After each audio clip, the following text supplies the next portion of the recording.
When we look closely at the Jamaican track and field space, there is a very sad reality that jumps out at us.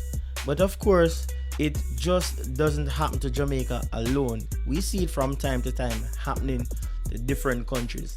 Now, looking closely at Jamaica and the athletes that we have representing us right now, we have somehow lost this thing that we used to have. That level of dominance is just not there right now. As a matter of fact, how we were feared in the track and field space is not the same. We're not having the same kind of effect that we used to have. And of course, this is a natural phenomenon. There's absolutely no country in the history of mankind who is always on top, dominating in whatever sport that they specialize in. There comes a time when the champions have to walk away. There comes a time when the champions are not going to be able to give off their best. And the sad truth is that's just where Jamaica is at. We have had some of the biggest names and the most feared athletes in the sport for almost 2 decades. Jamaican athletes have had so many rivals who came and challenged them and were dismissed, and sometimes they were also successful against us. But for the last 2 decades, Jamaica has basically blown everybody else out of the park. But those formidable athletes representing Jamaica have reached a stage in their career where it's just unrealistic to expect of them a certain level of performance. Of course, if they do perform excellent, we the Jamaican fans will be super happy for that. But if they don't, we'll just have to accept the fact that they're probably way past their time in the sport. But now, of course, Jamaica is in a phase of searching a replacement for the big names, Elaine, Thompson, Herah, and Shelly-Ann Fraser-Pryce. And of course, we think that the prospects are very, very bright right now. And we just want to say that Jamaica might have found the replacement for these 2 superstars, Shelly-Ann and Elaine Thompson Herah.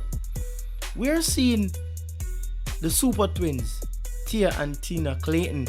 They're going to have to be prepared to replace these 2 superstars, Elaine and Shelly-Ann.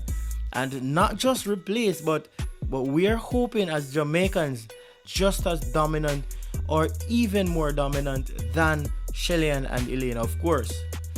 Now, the beauty about all of this is that Tia and Tina Clayton, they're at the same place that Elaine and Shelly-Ann Fraser-Pryce started to shine as up-and-coming athletes. Also, the MVP and under the leadership of Stephen Francis.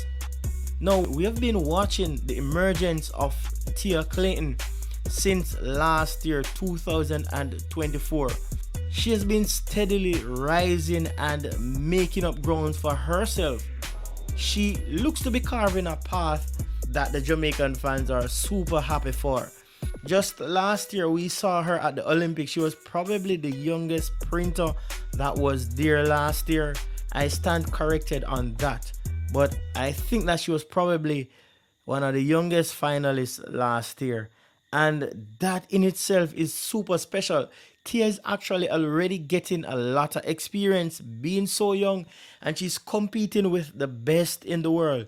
Of course, she is not just competing. We are seeing where she's winning races on the circuit, and that's already a very good sign. Of course, being Jamaica, one of the staples in track and field, one of the biggest names in track and field, we have to send out sprinters who are not afraid to take on the best in the world. And we're seeing where Stephen Francis is working on Tia Clayton, where she's building that mentality to win. She knows what it feels like to win already. And of course, that's a very, very good direction for the youngster.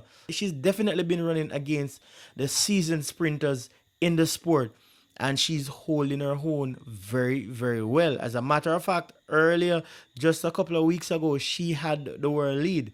And we know that as the season progresses, we will definitely be seeing faster times from this youngster. But Stephen Francis is definitely looking that there is a gap to be filled, and it's his responsibility, or He's one of those who are responsible to ensure that the name Jamaica remains relevant in sprinting.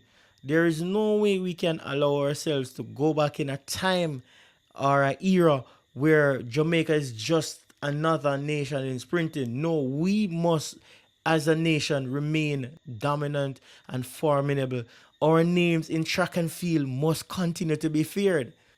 Of course, Tia Clayton is not the only athlete, as I would have mentioned. Her twin sister, Tina Clayton, is also currently making a comeback for herself. We saw where she was down for last season. She had some injury issues and she was just not running as well as we would have liked. But this 2025 track and field season, she has announced herself that she's in the mix and she very much wants to be a part of the limelight. She wants to be one of those who stand tall at the end of the day when the sprint queens, Elaine, Shelly, and Sherika, are out of the way. So these two sisters, they have something very special. They're not just sisters, but they are training partners, and they're not just training partners, but they possibly could be serious rivals in the 100 meters in the very, very near future. Given the fact that they are training at the same place with one of the best sprint coaches in the world, or possibly the best female sprint coach in the world right now. So I see these two sisters really making a name for themselves while they try to motivate and to catch each other as they strive to become number one in the world. I think that these two girls, they have what it takes to replace Elaine and Shelly-Ann Fraser-Pryce.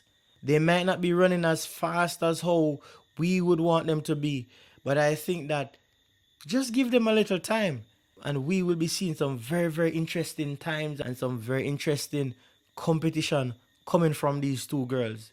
It is time for Jamaica to rise again, and I think that we might have just found the replacement for Elaine Thompson here and Shelly-Ann Fraser-Pryce.